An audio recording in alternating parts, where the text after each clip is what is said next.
Okay, now second type of questions को देखो, जिसमें मैंने बोला था एक में लास्ट टर्म रखते और नहीं रखते। इसमें देखो ये सीरीज़ कहीं पर भी लास्ट टर्म नहीं दिया है, ठीक है। ये सीरीज़ चल रहा है बट इसका कोई लास्ट टर्म नहीं है, तो यहाँ पे लास्ट टर्म वाला वैल्यू यूज़ नहीं होगा। अच्छे से क्वेश्चन देखो, which term of an AP, मतलब ये AP दिया हुआ है, इसका कौन सा टर्म 248 होगा। मतलब इसका कौन सा टर्म 248 होगा, मतलब n निकालना है, क्योंकि हमें नंबर ऑफ़ टर्म नहीं पता ना कि कौन से टर्म पे 248 आएगा। पहला गिवन पार्ट को लिख लो कि गिवन सीरीज़ कौन सा है। गिवन एन AP क्या दिया हुआ है, 3, 8, 13 और ये सो ऑन में चल रहा है 3, 8, 13।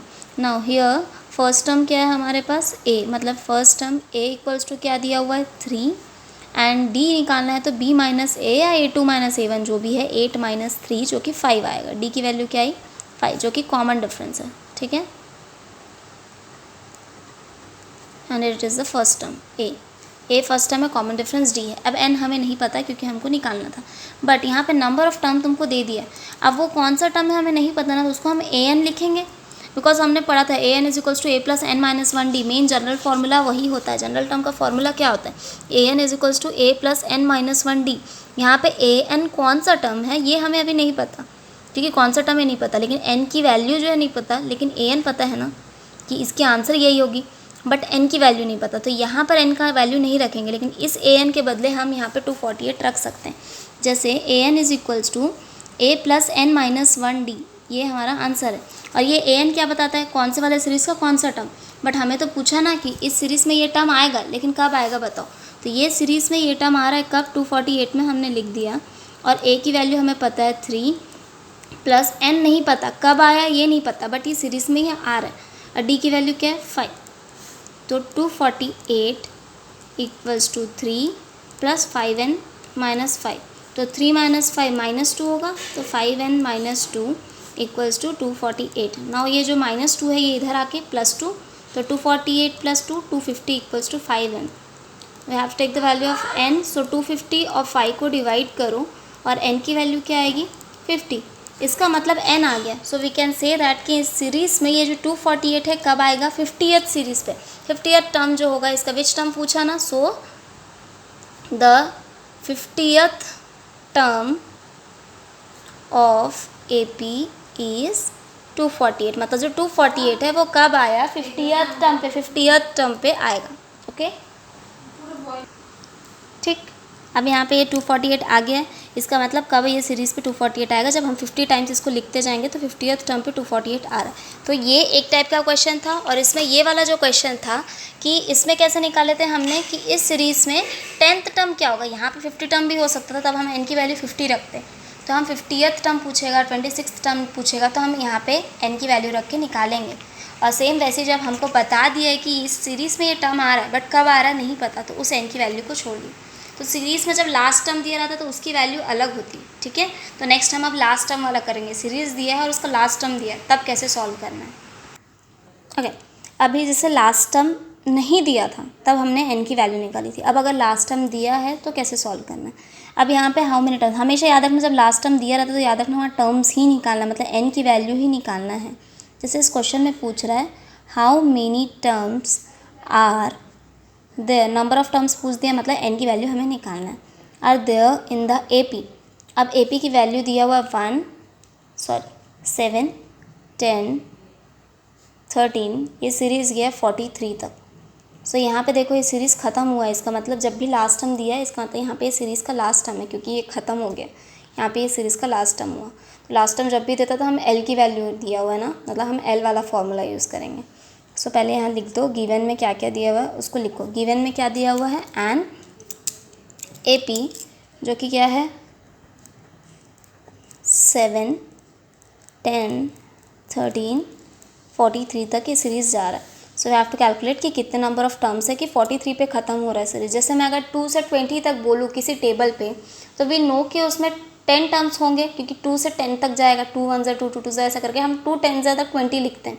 सो वी नो कि 10 टर्म्स होते हैं, तो वहाँ पे हमें लास्ट टर्म 20 दिया और स्टार्टिंग 2, तो हम बता सकते हैं 10 टर्म्स। बट यहाँ हमारा कॉमन डिफरेंस अलग है ना, तो हम कैसे बता सकते हैं कि 7 से 43 जाने में कितना टाइम लगेगा।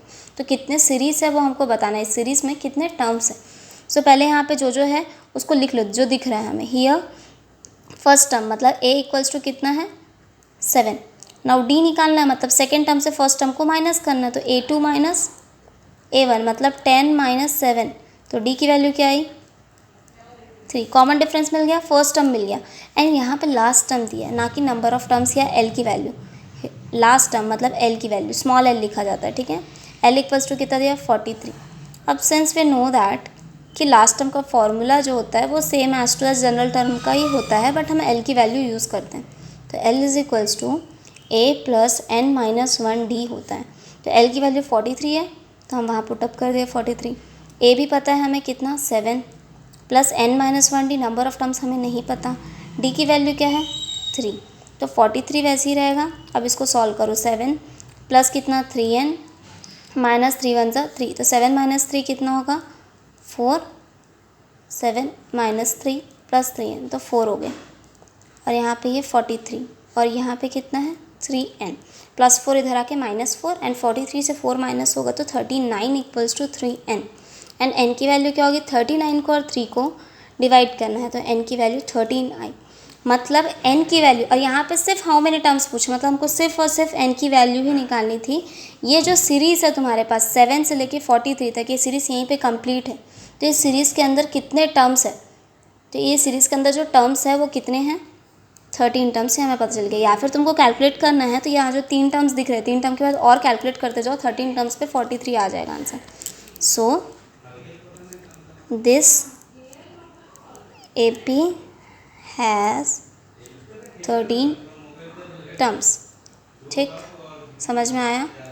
तो यहाँ पे याद रखना कि हमारे पास 3 टाइप के क्वेश्चंस थे और इसी 3 टाइप के पैटर्न के क्वेश्चंस भेजूंगी, उसके बाद नेक्स्ट पैटर्न करेंगे।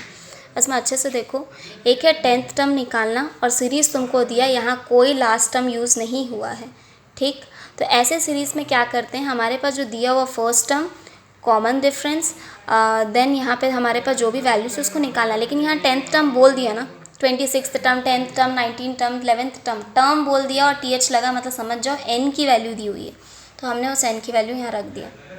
ठीक, और ये पता चल गया कि nth टर्म ये है।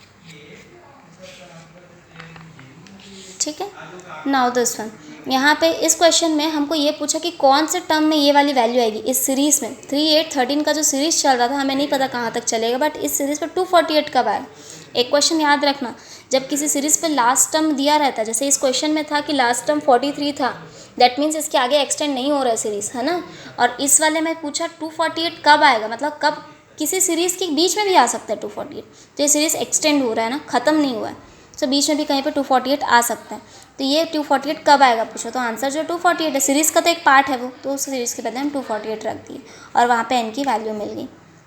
Same as to as last term में होता है, जब हम लास्ट टर्म की वैल्यू रखते हैं और यहाँ पे आपको a और d रख देंगे, जहाँ पे n की वैल्यू हमको निकालना है, और n की वैल्यू यहाँ भी मिलती है और यहाँ भी मिलता है। मतलब इन दोनों पैटर्न क्वेश्चंस में हुआ क्या था कि कब सीरीज़ आता है। इसमें अच्छे से क्वेश्चन में देखो विच टर्म, और यहाँ पे हाउ मेनी टर्म्स पूछा है, मतलब हम क्या लिखेंगे यहाँ पे n की वैल्यू निकालेंगे। और जहाँ पर ये पूछा था कि 10th टर्म निकालो, मतलब n की वैल्यू रख के निकालेंगे। ठीक है, एंड मैं इसी पैटर्न के अब क्वेश्चंस PDF में भेज रही हूँ। सिर्फ यही 3 पैटर्न, जिस 3 पैटर्न के क्वेश्चन एज टू एज वैसे ही बनेंगे, तुम लोग सॉल्व करो और मेरे को वापस से आंसर्स भेजना, और कोई डाउट होगा तो तुम मेरे को फिर से पूछ लेना। ठीक है, एंड ऑनलाइन के लिए मैं कल जूम ऐप तुम लोग डाउनलोड कर लो, कल मॉर्निंग में 10 o'clock को एक बार ऑनलाइन देख लेते हैं, अगर कुछ समझ नहीं आया तो डाउट पूछ लेना ऑनलाइन में। ठीक है।